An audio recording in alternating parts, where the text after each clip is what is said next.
Today's podcast is brought to you by Audible. Get a free audiobook download and 30-day free trial at audibletrial.com/newmusicindustry. Over 180,000 titles to choose from for your iPhone, Android, Kindle, or MP3 player.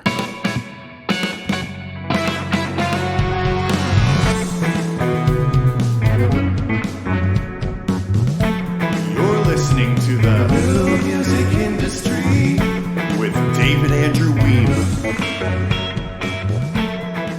Today I wanted to answer a question that I sometimes see come through my inbox. Now, before I go anywhere with this, I do want to let you know that we appreciate the questions that come through.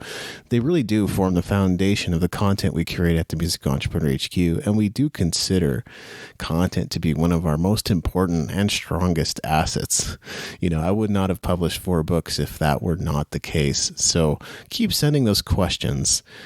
But we do want you to bear this in mind as you listen to this episode. I sometimes get a question, something along the lines of, I have $1 million to spend and I want my label to go national.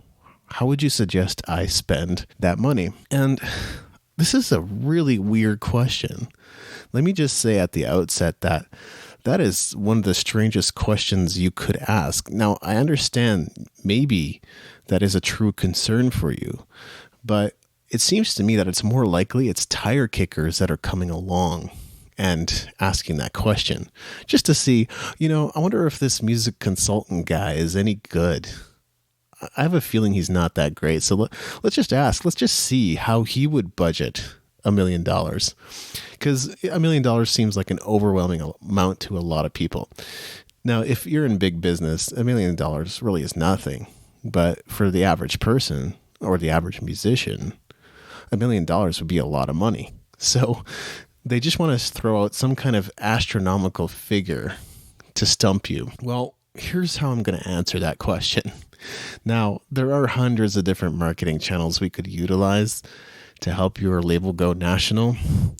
But I want to address the fact that you might just be a tire kicker to begin with before we even talk about how we might potentially market your up-and-coming label. If you've got $1 million to spend, has it ever occurred to you that you might want to take a small piece of that budget and give it to a consultant or coach or mentor or somebody who might be able to help you with this process? I imagine there's a reason you're contacting me specifically. I'm not saying you haven't reached out to other music consultants, as I'm sure you have. But here's the thing. This is how I make my living. I offer advice and tips and tools for musicians. I create books and ebooks and courses, and we also do some advertising and affiliate things on the website. But I also offer one-on-one coaching. Were you aware of that fact? Maybe not. Here's the thing. If you had said, I have $1 million to spend, and I'm going to give you 10% of that to help us create a marketing strategy for our label, I would be on the next flight down to wherever you happen to be located, and we would begin to get to work on this right away. I would help you hammer out a strategy based on your target audience. But here's the thing. You don't even know who your target audience is in the first place, do you? Because if you did, you wouldn't be asking such a general question. And if you've got such a great label, doesn't that also mean that you've got some awesome artists signed to your label already? Can't you utilize their star power to help you market your label? I'm glad that you've got such great ambitions and a whole swack of money to spend. That is fantastic. You're going to need that money, though, because it doesn't seem like you've taken inventory of any other assets that might help you create a proper strategic marketing strategy that's going to help you go national. So again, I appreciate the question, and I want you to keep sending those questions because they are what form the foundation of the content that we create for you at the Music Entrepreneur HQ to help you in the way that you need. But if you come to me asking for my advice, what I'm going to do is propose a possible roadmap for our collaboration for mutual benefit. Here's the thing, even if I give you really great free advice, and I believe I certainly have at times, If you don't take it, it's not worth anything. But if you paid me for the advice, an amount that would be a lot to you, you would probably take me much more seriously and would be more willing to act on it, because you would be going, I just spent $10,000 on David Andrew Weeb's expertise. I really want to take action on the things that he said because I want to make it worthwhile. And that's how business works. I benefit you and you benefit me. It doesn't really work any other way. So with that out of the way, and assuming you're not just a tire kicker coming looking to see what type of marketing advice I might have, because honestly, I read a lot of books. I listen to a lot of podcasts. I watch courses and videos and read tons of articles. There are so many marketing tactics out there that we could employ to market your label and get national exposure tomorrow. And I'm not just talking about theory here either. I've tested and experimented with a variety of tactics and strategies depending on the type of business as well as the client. So this is not coming strictly from a hypothetical place. It's also coming from quite a bit of experience at this point. Now, you never bothered to define what national exposure meant to you and how you would be able to quantify that, because again, you're not really serious about this, are you? But if I were you, nevertheless, the first thing I would focus on is Facebook ads. It's a really, really fast way of getting in front of the people that might be interested in what you have to offer. Before we get to that, we would spend some time studying and researching your target audience, because at this point we have no clue. You've provided me with no data. I don't know what kind of label you are. I don't know what kind of artists you represent. I don't know what kind of genre or music that they play. So we have no information to go on.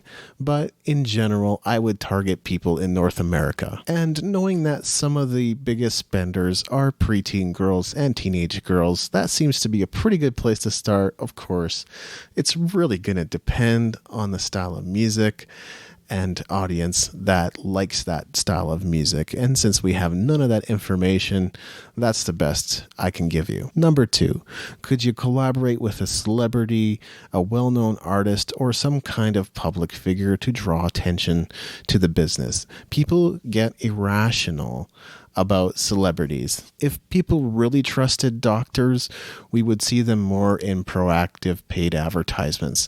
Instead, what we see are celebrities helping to promote the brand, because again, people are irrational about celebrity, and when they see their favorite celebrities endorsing a product, they can't help but want to buy it. If you're going to build a label, guess what? You're probably going to need to sign and work with some awesome artists. And by the time they've signed a contract with you, you will probably have a much better idea of how to plan and structure your marketing campaign to help get your label out into the world. Number 3 is direct mail. Now, this might catch some of you off guard. Why would you use direct mail, which people generally think of as junk mail that arrives in their mailbox and they just want to throw it away the moment it comes anyway? Well, if you had a direct mail piece that was a large envelope with the big bold letters, free music inside, and I could pull out a CD and I could pop it in my computer or CD player or other media device, have a listen to it, I'm going to get a sense of the kind of music that you're offering. And because you gave me something for free, I'm going to be more inclined to give you something back that's of value. I'm not saying your open rates are going to be through the roof, but they should be reasonably good, all things considered, because there's not a lot of direct mail pieces like that showing up in people's mailboxes anymore. Number 4, radio. As a record label, you're going to want to develop a relationship with the pre-existing industry. Radio still wields quite a bit of power, even with all the streaming platforms that have come along. And by the way, it might be worth developing some partnerships with streaming sites as well, don't you think? You're going to want to think like an entrepreneur here. Maybe you could go and record a single for one of your most prominent artists and help get radio airplay for that. And then ask the radio stations to share about your label every time they play that song. Maybe you could book yourself a radio tour and give interviews everywhere you go. And barring all other possibilities, and by all other possibilities, I don't mean the two I just mentioned. I'm sure you could come up with a few more. Please do. But barring all other possibilities, you can still take out ads on radio. And if you have some great sounding, compelling ads, which again, you might have to hire someone to do, you might want to dip into a little bit of that $1 million. Just saying. The point is that if you're determined to get on the radio, you can get on the radio. Number 5 is TV. Now, we know TV is a form of traditional media, just like radio is. And some of the viewers have moved on over to streaming platforms like Netflix. But there's still nothing quite like it out there in terms of the instant exposure it can offer. And of course, you can use this tactic in conjunction with some of the other ones I already mentioned. I wonder which one I'm referring to. Okay, think back. Think really hard. What did I say about celebrities? Right. If you can get the help of celebrities or well-known people to work with you, you can have them go on TV to talk about your label and why it's so cool. And by the way, you better figure out what makes your label unique and different and so awesome fast, because by the time you've hired those celebrities, if they don't know, and if they're not clear on what your mission and purpose and vision and separating and differentiating factor is, good luck. Number 6 is podcast tours. I'm giving you gold here, so I really hope you're taking notes. Guess what? As a record label owner, you are an entrepreneur. And as such, when you start something new, exciting, different, unique, authentic, it's fascinating to the world, and they want to find out more about what you're up to. Now, this is technically publicity work, so you may want to go and find yourself a skilled publicist to help you with this process and to help you identify podcasts you should be on. If you're going to do it yourself, you can absolutely do it.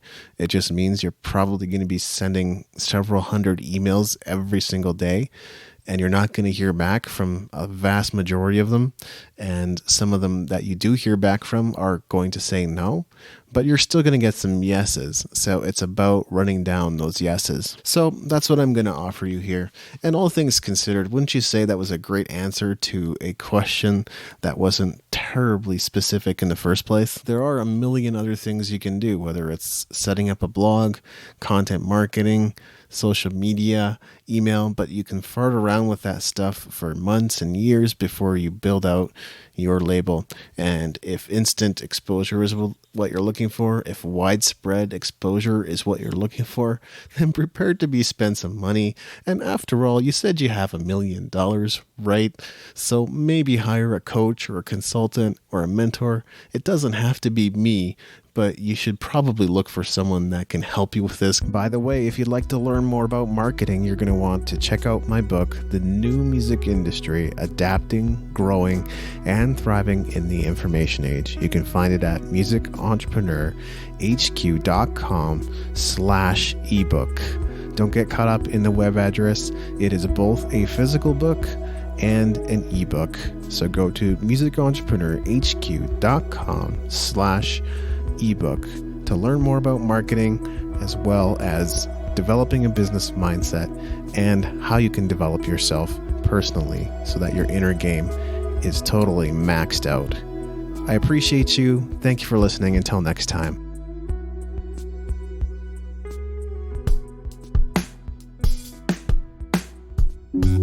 Thank you for listening. Music in this episode was brought to you by Brian Young.